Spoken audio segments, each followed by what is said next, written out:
ഇതിൽ കൂടെയാണ് നടക്കാറ്. അപ്പൊ ഇത് ശരിയാക്കി തന്ന ശ്രീ അരുൺകുമാർ പാലക്കുറിശിക്കും മണ്ണാർക്കാട് മുനിസിപ്പാലിറ്റിക്കും ഞങ്ങൾ എല്ലാവരുടെയും എന്റെ പേരിലും സ്കൂളിന്റെ പേരിലും ഒരു നന്ദി രേഖപ്പെടുത്തി.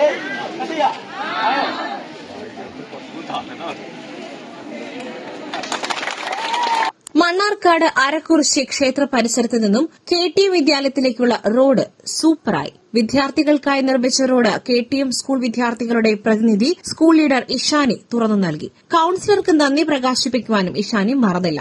ഇതിൽ കൂടെയാണ് നടക്കാറ്. അപ്പൊ ഇത് ശരിയാക്കി തന്ന ശ്രീ അരുൺകുമാർ പാലക്കുറിശിക്കും മണ്ണാർക്കാട് മുനിസിപ്പാലിറ്റിക്കും ഞങ്ങൾ എല്ലാവരുടെയും എന്റെ പേരിലും സ്കൂളിന്റെ പേരിലും ഒരു നന്ദി രേഖപ്പെടുത്തി. കൌൺസിലർ അരുൺകുമാറാണ് തന്റെ വാർഡിലെ റോഡ് ഉദ്ഘാടനം ചെയ്യുവാൻ വിദ്യാർത്ഥിനിക്ക് അവസരമൊരുക്കിയത്. റോഡ് നവീകരണത്തിന്റെ വിശദാംശങ്ങൾ കൌൺസിലർ പങ്കുവച്ചു. നമ്മുടെ ഈ റോഡ് ഇവിടുത്തെ കുറച്ച് വീട്ടുകാർ ഉപയോഗിക്കുന്ന റോഡാണെങ്കിലും ഏറ്റവും കൂടുതൽ ഈ റോഡ് ഈ നമ്മുടെ ഈ ലോകം ഉണ്ടാവുന്നിടത്തോളം കാലം ഉപയോഗിക്കാനുള്ള KTM സ്കൂളിലേക്ക് പോകുന്ന റോഡാണ്.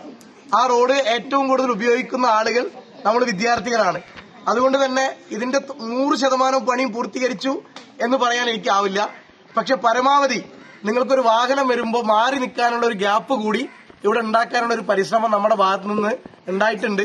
ഇനി വരുന്നൊരു കൌൺസിലർക്ക് ഇപ്പൊ ചെയ്തു വെച്ച പണിയുടെ പൂർത്തീകരണമായി നമ്മുടെ റൂറൽ ബാങ്ക് സെക്രട്ടറിയുടെ വീട് വരെ ഇതുപോലെ 2 സൈഡും മുട്ടിച്ച് റോഡ് ചെയ്താൽ നമുക്കൊരു പ്രയാസമില്ലാതെ കയറി വരാൻ നമുക്ക് സാധിക്കും. ഇപ്പോ താഴെയുള്ള ചെറിയൊരു പ്രശ്നത്തിന് സ്ലാബ് ഇടാൻ കൂടി നമ്മൾ പദ്ധതി വകയിരുത്തിയിട്ടുണ്ട്. 10,50,000 രൂപ ചെലവഴിച്ചിട്ടാണ് ഇപ്പോ ഈ പണി പൂർത്തിയാക്കിയത്. നേരത്തെ KTM സ്കൂളിന് മുമ്പിലും നമ്മൾ പണി പൂർത്തിയാക്കിയിട്ടുണ്ട്. വിദ്യാലയത്തിലെ അധ്യാപകരും മറ്റ് കൌൺസിലർമാരും ചടങ്ങിൽ പങ്കെടുത്തു.